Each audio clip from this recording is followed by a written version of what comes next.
Γεια σας. Το σημερινό επεισόδιο αφορά μια επίσκεψη παιδιών της Τρίτης Δημοτικού στο ζωολογικό κήπο. Αναφερόμαστε στα παιδιά γιατί κατά τη γενική ρίση τον κόσμο όπου ζούμε δεν τον κληρονομήσαμε από τους προγόνους μας, αλλά τον δανειστήκαμε από τα παιδιά μας. Και σε αυτά πρέπει να τον επιστρέψουμε ζωντανό και υγιή. Άλλωστε, όπως όλοι ξέρουμε, τα παιδιά και τα ζώα είναι το ίδιο εκτεθειμένα στη βαρβαρότητα των επιλογών μας, στη βία, στην κακοποίηση, στην κερδοσκοπική εκμετάλλευση. Γιατί ακόμα η παιδεία μας πρέπει να απαλλαγεί επιτέλους από τον ανθρωποκεντρισμό της και να διδάξει στα παιδιά μας την αγάπη, την τρυφερότητα για τα ζώα και τη φύση, αντί του ρατσισμού, και την συνεργασία αντί του ανταγωνισμού. Η επίσκεψή μας, όπως θα δείτε, πέρα από τη θλίψη της, είχε ίσως και ένα θετικό αποτέλεσμα. Την αντίσταση των παιδιών στην παραβίαση των αρχών της ελευθερίας και των δικαιωμάτων στη ζωή των ανθρώπων και των ζώων.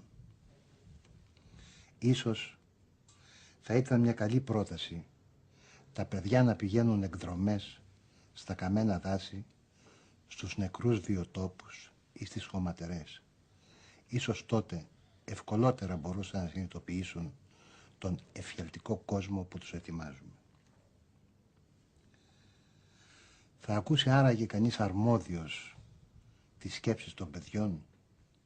Θα έχει άραγε το χρόνο να ανταμώσει το βλέμμα του με το βλέμμα του ζαρκαδιού ή της αρκούδας? Ποια συμφέροντα επιτέλους εξυπηρετούν την συνέχιση αυτής της άθλιας βαρβαρότητας?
έτοιμο να κλάψει.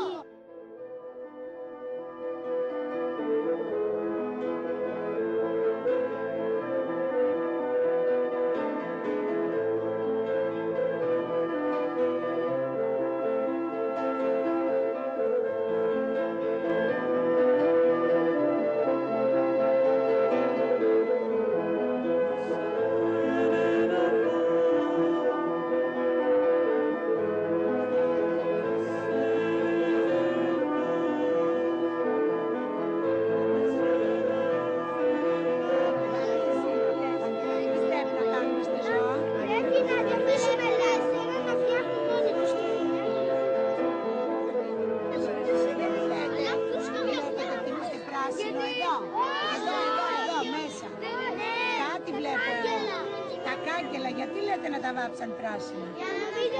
Για να νομίζουν τι? Ότι είναι δέντρα, σκέψου. Ότι είναι χορτάρι.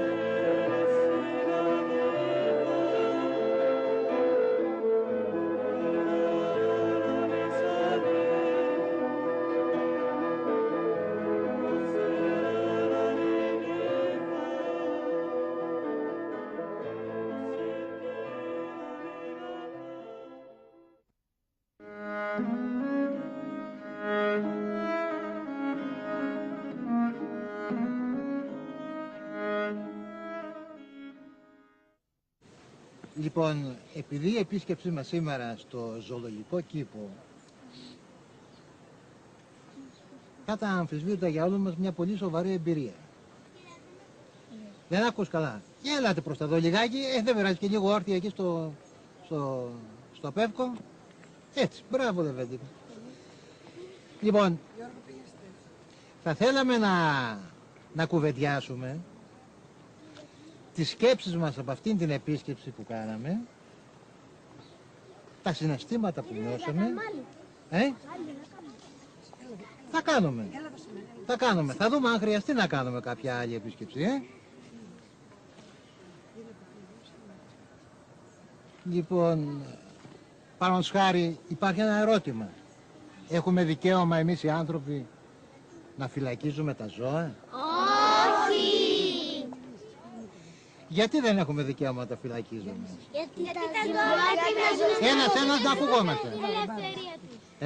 Γιατί τα ζώα θέλουν την ελευθερία. Μπράβο. Τα ζώα πρέπει να ζουν στον τόπο τους. Πρέπει να ζουν στον τόπο τους. Γεια σου Λεβέντε μου. Τα ζώα λοιπόν έχουν και αυτά δικαιώματα όπως έχουν οι άνθρωποι. Έτσι δεν είναι? Και παραδείγματος χάρη το λιοντάρι που είδαμε, όταν ακούμε τη λέξη λιοντάρι τι μας θυμίζει? Φόβο. Όχι. Δεν λέμε καμιά φορά, όταν διαβάζουμε λέμε ο Καραϊσκάκης πολέμησε σαν λιοντάρι. Δύναμη, παλικαριά, αξιοπρέπεια. Αυτό το λένε και αρχηγό το ζώο. Ναι. Τα ζώα λοιπόν, γιατί τα φοβόμαστε? Παραδείγματος χάρη, ξέρετε το μύθο του Ανδροκλή με το λιοντάρι? Ναι! Μπράβο. Το έχω σε παραμύθι. Α, μπράβο. Εκεί τι έγινε λοιπόν? Όταν ο Ανδροκλής... Να ησυχάσουμε λίγο για να ακούμε, παιδιά. Όταν λοιπόν ο Ανδροκλής πλησίασε ένα τραυματισμένο λιοντάρι που είχε πατήσει ένα αγκάθι και το έβγαλε, το λιοντάρι έγινε φίλος του. Τα ζώα δεν μας πειράζουν. Δεν είναι ούτε κακά ούτε καλά. Έχουν και αυτά το χαρακτήρα τους, έχουν τα δικαιώματά τους, δεν θέλουμε να τα ενοχλούμε. Πρέπει να τα σεβόμαστε. Όπως και εμάς δεν μας ενοχλούνε. Α, μπράβο. Βέβαια καμιά φορά στα παραμύθια κάνουν λάθος. Ναι. Και μας τα παρουσιάζουν με ανθρώπινα χαρακτηριστικά. Ή εχθρικά κακά ή ξέρω εγώ πάρα πολύ καλά. Ούτε το ένα ούτε το άλλο. Τα ζώα είναι κάτι ξεχωριστό από εμάς που ζουν στο δικό τους κόσμο. Και δεν πρέπει να τα πειράζουμε εμείς. Μπράβο. Δεν έχουμε δικαιώματα. Δεν έχουμε δικαιώματα. Γιατί όλοι οι άνθρωποι νομίζουν ότι είναι ανώτεροι από τα ζώα και είναι χειρότεροι. Δεν έχουμε δικαιώματα. Οι άνθρωποι νομίζουν ότι τα ζώα είναι κακά. Τα ζώα είναι κακά νομίζουν. Και τα σκοτώνουν και... τους παίρνουν και τα φυλακίζουν. Συνεπώς, χρειάζονται οι ζωολογικοί κήποι? Ναι! Γιατί χρειάζονται οι ζωολογικοί κήποι? Για να βλέπουμε με τα ζώα που δεν είναι στον τόπο τους. Μάλιστα. Αλλά χρειάζεται να είναι σαν τον τόπο τους εκεί. Μας χρειάζονται στα αλήθεια οι ζωολογικοί κήποι? Για να πει η κοπελίτσα εκεί που είναι. Όχι. Γιατί αγάπη μου δεν μας χρειάζονται?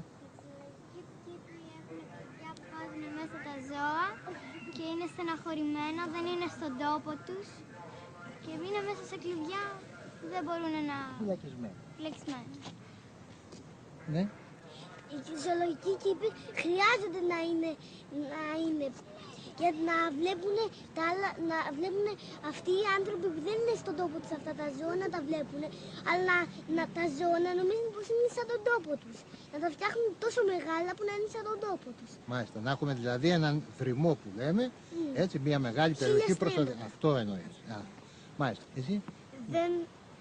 Δεν χρειάζονται ζωολογικοί κήποι, γιατί τα ζώα πρέπει να ζήσουν εκεί πέρα που ζουν ελεύθερα. Στο περιβάλλον. Ναι. Λοιπόν, ποιος άλλος από εδώ τώρα? Εσύ.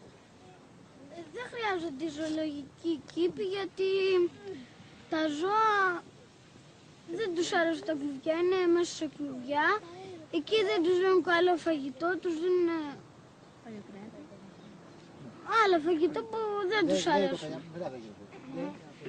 Οι ζωολογικοί κήποι δεν χρειάζονται γιατί τα ζώα θέλουν να είναι ελεύθερα και όχι φυλακισμένα μέσα στα κλουβιά.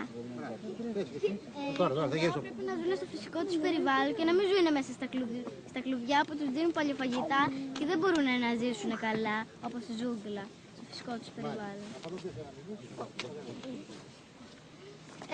Πιστεύω ότι πρέπει να υπάρχουν ζωολογικοί κήποι, αλλά να μην είναι οι ζωολογικοί κήποι αυτοί με τα κλουβιά, να αφήνουν τα ζώα ελεύθερα, να έχουν δέντρα, να έχουν θάμνους, να έχουν όλα αυτά που πρέπει να έχουν τα ζώα για να ζουν. Αλλά να μην έχουν τα κλουβιά. Ξέρετε όμως πολλές φορές ότι για να φτάσει ένα ζώο στο ζωολογικό κήπο θα πρέπει να έχουν σκοτωθεί πάρα πολλά άλλα ζώα για να το πιάσουν, να αφήσουν τα μικρά του πίσω, να πεθάνουν άλλα τόσο στο ταξίδι μέχρι να φτάσει από τη μακρινή του χώρα, ας πούμε, στη δική μας κλπ. Ότι γίνεται ένα εμπόριο ολόκληρο ζώων για να βγάλουν οι άνθρωποι, ας πούμε, κέρδη και τα ρέστα. Δεν είναι μόνο αυτό. Υπάρχει και ένα άλλο πρόβλημα εκτός από το πρόβλημα της αγάπης μας για τα ζώα. Το πρόβλημα της ελευθερίας έχει σχέση με την ελευθερία μέσα στο περιβάλλον του καθενός. Εάν μας αποκόψουν από το περιβάλλον, εάν μας αποκόψουν από τα ζώα, είδε τώρα το λιοντάρι και την αρκούδα, μέσα σε 4 μέτρα τσιμέντο. Πώς να ζήσουν αυτά τα πλάσματα, τα οποία είναι μαθημένα μέσα στο βουνό, μέσα στη φύση.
όλα έτοιμο να κλάψει.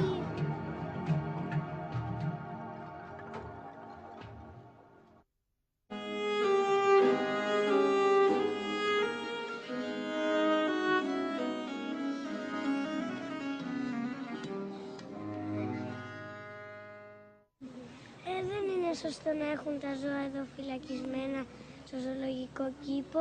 Θα μπορούσαν να τα έχουν σε μεγάλα πάρκα, να είναι ελεύθερα και να τα βλέπουμε κι εμείς από εκεί πέρα.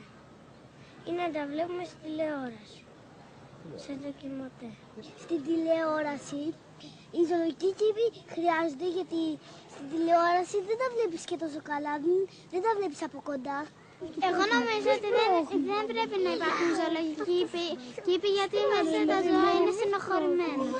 Δεν πρέπει να υπάρχουν ζωολογικοί κήποι. Άμα θέλουν να δουν τα ζώα ή να πάνε εγκυκλοπαίδεια, να τα δουν στην τηλεόραση ή να πάνε στη χώρα τους. Εγώ πιστεύω πως δεν πρέπει να υπάρχουν ζωολογικοί κήποι. Πιστεύω πως πρέπει να υπάρχει ένα περιβάλλον που να είναι ελεύθερα και άμα είναι, να είναι σαν ένα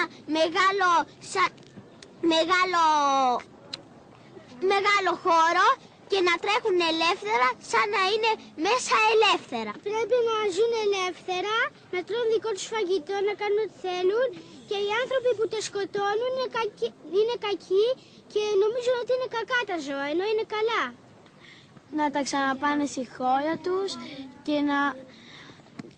και ποτέ να μην ξανανοίξουν ζωολογικοί κήποι. Τα ζώα δεν πρέπει να είναι φυλακισμένα. Τα ζώα μπορούμε να τα βλέπουμε σε βιβλία, σε ντοκιμαντέρ, στην τηλεόραση. Από ό,τι είδατε τώρα και από την εμπειρία που έχετε, ας πούμε, από τις γατούλες, από τα σκυλάκια που έχει ο καθένας μας, τα ζώα έχουν συναισθήματα, λυπούνται, υποφέρουν, χαίρονται, είναι τρυφερά, είναι παιχνιδιάρικα. Μπράβο. Αυτά που είδαμε σήμερα έχουν κανένα τέτοιο στοιχείο? Όχι. Δεν έχουν αγάπη. Δεν έχουν τέτοιο. Έλα, λέγε. Ναι. Να τρίξει τα χέρια. Άσε, θα μιλήσει. Πώς είναι το Μανώλη? Πετρώνη.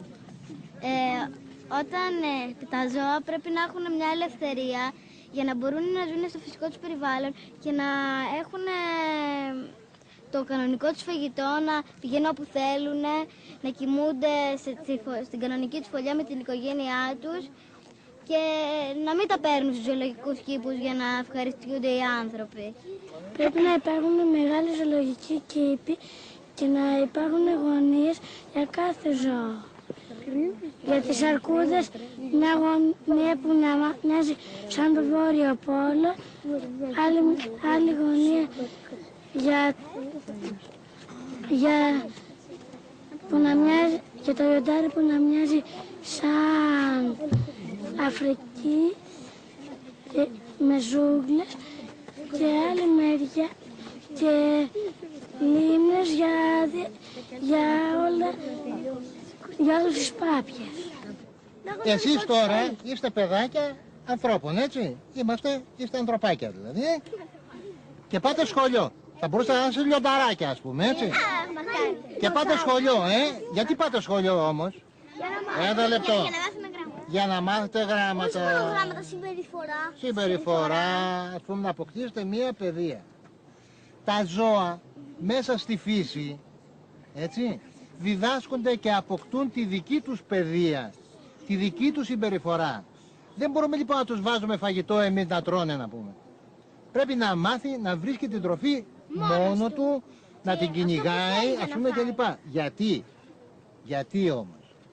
Διότι τότε το ζώο δεν γίνεται εξαρτημένο από τον άνθρωπο, είναι πραγματικά ελεύθερο και ταυτόχρονα τι? Εξασφαλίζουμε την τροφική αλυσίδα που λέμε. Αυτά θα τα μάθετε όταν μεγαλώσετε στην άλλη τάξη. Δηλαδή η ζωή έχει μία συνέχεια. Το ένα ζώο εξαρτάται από το άλλο. Η ζωή είναι μία ολόκληρη αλυσίδα. Μετά αυτή τη σημερινή μας εμπειρία λοιπόν, και αφού συμφωνούμε ότι είναι απαράδεκτο φαινόμενο τα ζώα να ταλαιπωρούνται έτσι, να τους στερούμε την ελευθερία τους κλπ. Έτσι, είναι καιρός να σκεφτούμε όταν επιστρέψουμε στο σχολείο και να δούμε μαζί με το Προεδρείο τι μπορούμε να κάνουμε. Παραδείγματος χάρη, μπορούμε να στείλουμε μια επιστολή στο Δήμαρχο και να το πούμε ότι τελικά αυτό το πράγμα, ας πούμε, δεν μας βοηθάει. Εμείς λυπηθήκαμε που επισκεφθήκαμε το ζωολογικό κήπο και δεν χαρήκαμε. Και δεν χαρήκαμε γιατί είδαμε ζώα, ας πούμε, ταλαιπωρημένα, ζώα φυλακισμένα, ας πούμε, κλπ. Εμείς χαρήκαμε. Εγώ και χάρηκα και λυπήθηκα λίγο. Και χάρηκες και λυπήθηκες, σωστό είναι. Σωστό είναι αυτό. Ναι, γιατί χάρηκες όμως, Γιατί είδα τα ζώα και είδα τις λεπτομέρειες που δεν τις δείχνουν στις τηλεοράσεις. Ναι. Κυρίες και κύριοι, ακούσαμε όλοι μαζί τις εμπειρίες, τα συναισθήματα και τις σκέψεις των παιδιών. Από την επίσκεψή τους σε αυτό το κάτεργο της ζωής που κατ' εφημισμόν ονομάζεται ζωολογικός κήπος. Πιστεύω ότι όλοι μπορούμε να βγάλουμε τα συμπεράσματά μας από αυτή τη συζήτηση.